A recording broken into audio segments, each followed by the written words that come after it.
Hi friends, I'm Melissa Mortensen from polka-dot-chair.com and I am excited to kick off a brand new quilt along with you guys today. The quilt that we're going to be making is called the Bluegrass Sampler Quilt. I've got it up here. I know you can't see the whole quilt, so I'll be sure to drop in a photo into the video so that you can see what the finished quilt looks like.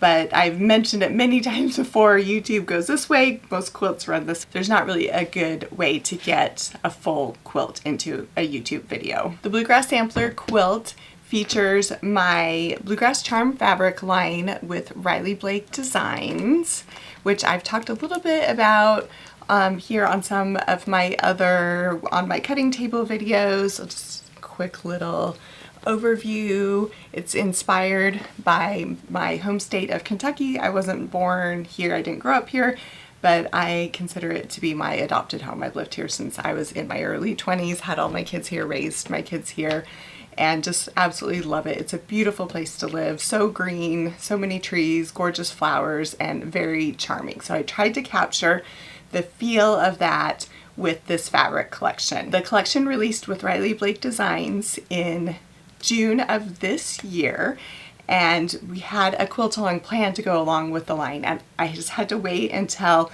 the fabric made its way into the fabric shops online and brick and mortar so that you guys could get the supplies and have everything ready on hand to start quilting. So we actually will start quilting, like physically, like start putting the quilt together next week. If you haven't ordered your supplies yet and you still want to quilt along, there's still plenty of time.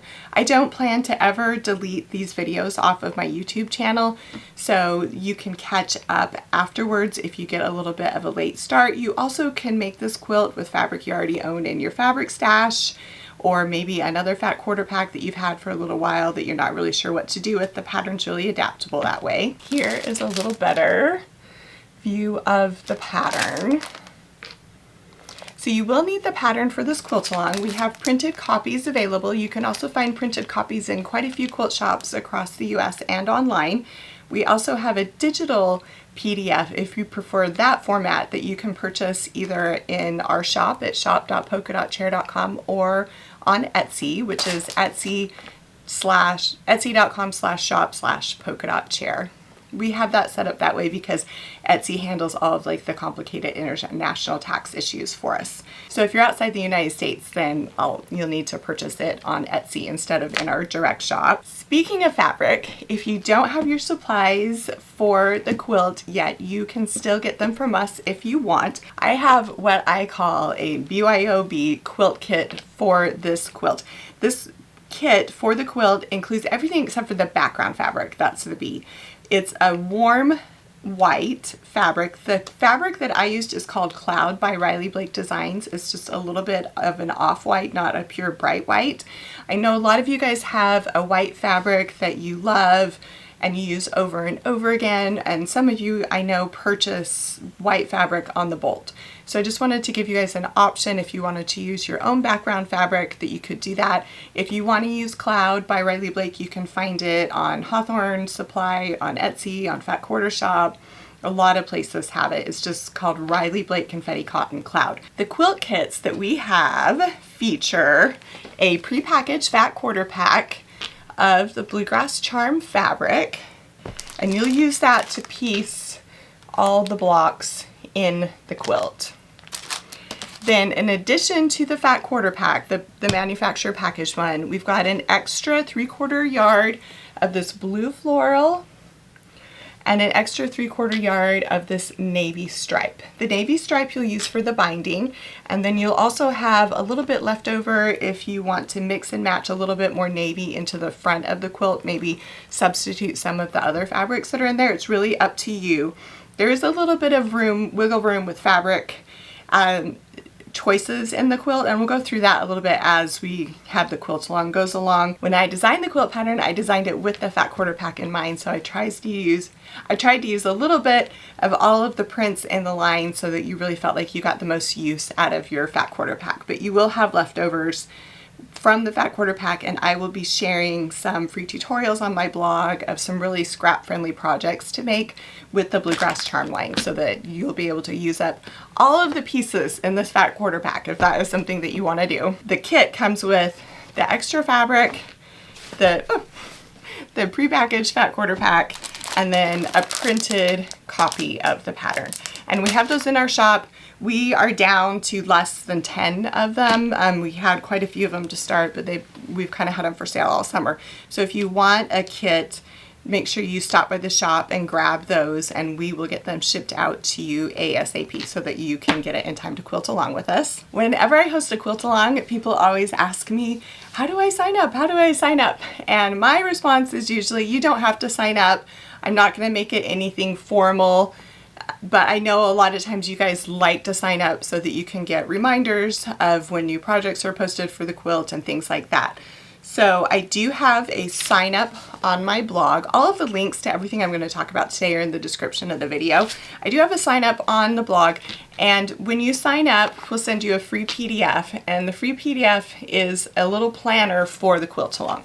And inside the planner you'll find, I've got an image of the quilt, and then we've got our schedule, and kind of got what we'll talk about in each video really briefly outlined, and then a spot for you guys to make notes if you're changing some of the blocks, or just kind of mentally keep track of where you are in the quilt. We've got a planning worksheet. This is a planning worksheet I use for almost all my quilts. It's the project, kind of is the checklist with a little bit of a deadline. Definitely a person that needs deadlines, otherwise things just don't get done.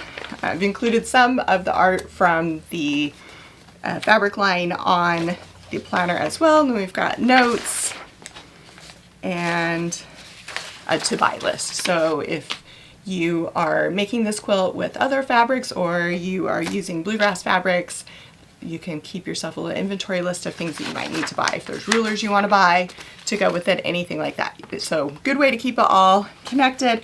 To get that, just go to my blog, look for the Please Join Me for the Bluegrass Sampler Quilt Along post, scroll down and fill out the form, and we will email that to you. And then that will let us know that you're participating in the quilt along. So I'll email you when new videos come here on our YouTube channel. Which brings me to the second part of the video. How's this gonna run? Like, where am I gonna find the videos? So the videos will be here on my YouTube channel. Most of the time they'll post in the evenings. I don't have a set time. I have tried so many times with YouTube to post videos at specific times, and I even will get them ready the day before.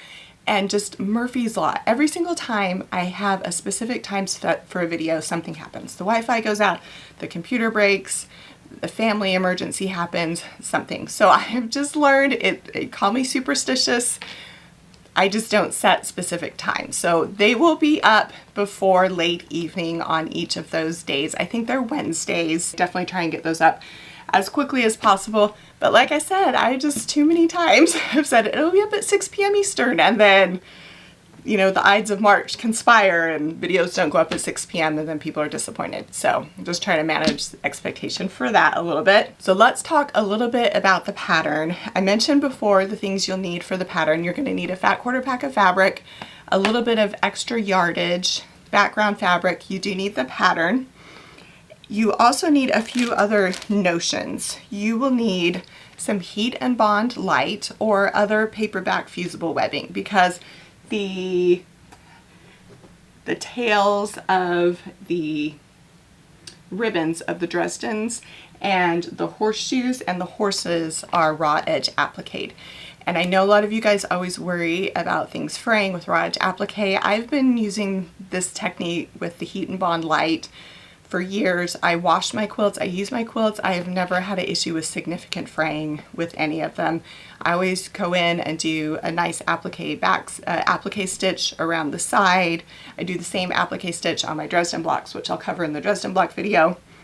It's just so much easier, in my opinion, to do a little bit of raw edge applique to get those shapes than to try and foundation paper piece a more complicated pattern or have you trace a bunch of templates. So speaking of foundation paper piecing, this quilt, in addition to raw edge applique, does feature a little bit of foundation paper piecing. The foundation paper piecing is in the roof of the houses because it is a isosceles triangle. As I was making test blocks, I tried templating it. I tried doing kind of like a cut and flip on an angle, and nothing was ever accurate, and the points wouldn't match up, and the roof didn't look right, and I just decided the simplest way to handle it would be just a foundation paper piece, just that small portion of the roof, so that you guys get a more accurate result. And I know some of you guys are nervous about foundation paper piecing, so I have a video planned as part of the quilt-along that is dedicated just to the foundation paper piecing portions of the quilt. Say that 5 times fast. It's quite the tongue twister. So I don't want you to worry if it's something that you haven't done before. I'm going to walk you through the steps to complete those portions of the quilt. When I make a quilt, especially when it's larger like this, I like to use a variety of techniques and a lot of different blocks, because to me it just keeps it interesting. It's a little bit of a challenge. I feel like I make a couple house blocks and I kind of get that down, but then I don't want to make like 30 house blocks. So then we move on to making a Dresden block, and then we move on to making another block. So it's just a way for you to build your quilting skills by learning a lot of different techniques, and also kind of hopefully keep you from getting bored while you're making the quilt, because we're going to change things up quite a bit as we go. If you are not using the Bluegrass Charm fabric line on the pattern, when you buy the pattern, I do list out the colors. So it'll say a fat quarter of white, a fat quarter of pink, a small floral in pink, a large floral in navy. So if you're pulling fabrics from your stash, it will kind of give you a guideline of where to start with your fabric choices. Back to supplies a little bit. So in addition to the heat and bond, you will need, I recommend if you can get one, an add a quarter ruler for the foundation paper piecing portions of the blocks. And then also, it's up to you, but for the raw edge applique, if you're new to it, you may want to purchase thread in the same color as your fabrics. I used white. Sometimes I love that I use white, sometimes I wish it blended in a little bit more. So if you're someone that is a little bit new to it and are worried about being super accurate, if you use thread that matches your fabric, it will hide little imperfections in your stitching a little more. So you may want to purchase a few colors of thread for the applique portions of the blocks. The pattern also features Dresden blocks, which are, you can kind of see one there, that I've turned the Dresden block into like a horse prize ribbon. Those are some of my personal favorite blocks to sew on a quilt. I've featured them in quite a few of my patterns in the past. I do have a template for you in the pattern for the Dresden plate, but if you want to kind of make quick work of it, you can purchase something called an Easy Dresden ruler that will just help you cut out those pieces so much faster. I'm just going to go through a little bit of the pattern. So when you get the pattern or print the pattern and open it up, you've got your pages of instructions. You've also included, so the pattern is in black and white, and then I've got full color pull outs for you for the blocks so that you can see like really in detail how those blocks are put together. I've also included for you a key. So when I say fabric A, you can just keep this close by.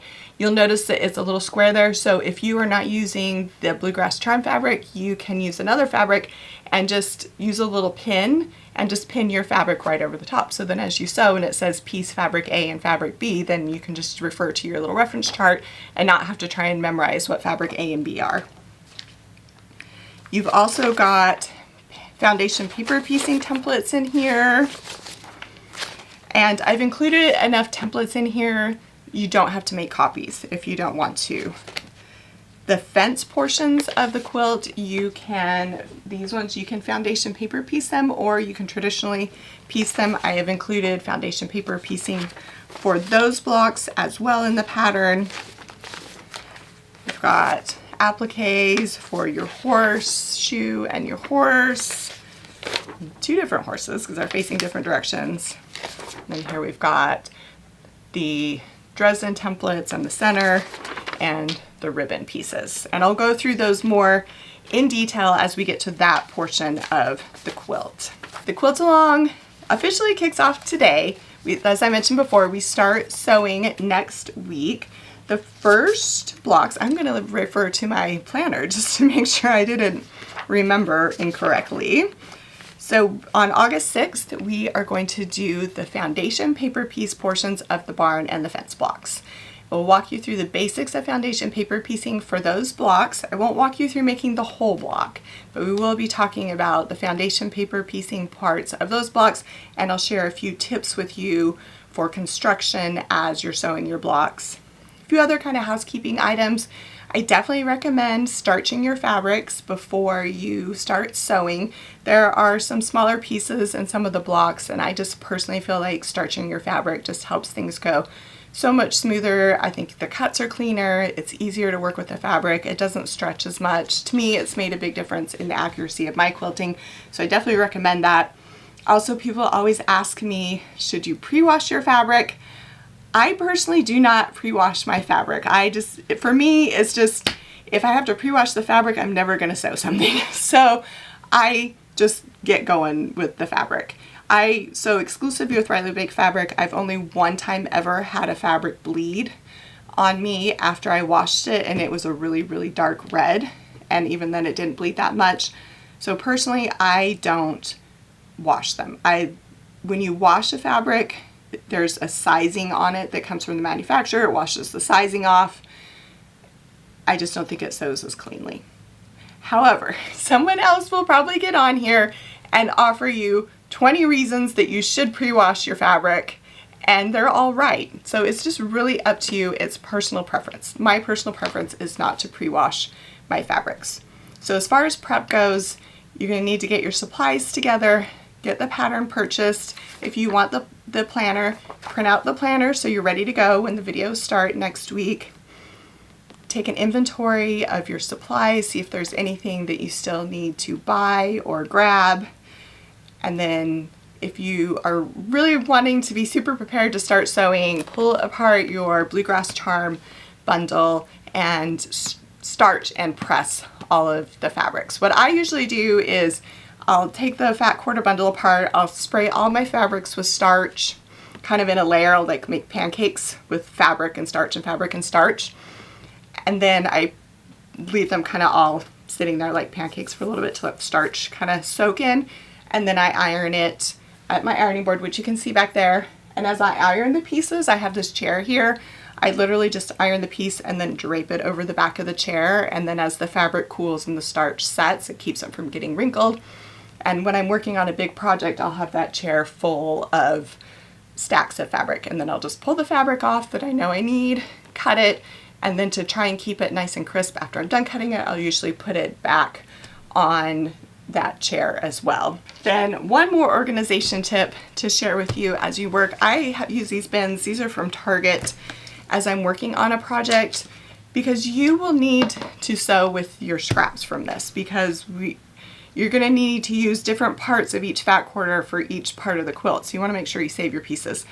I just have a bin when I'm working on something, and as I cut the fabric, I throw it in the bin. And I've got all my pieces in here.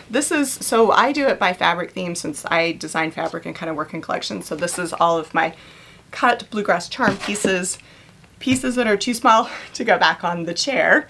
I'll put in this bin. Then as I'm working, I will always pull from the bin first to cut a scrap before I cut a new piece of fabric that I'm looking for. Hopefully that helps you. Just a couple tips to keep you organized as you go.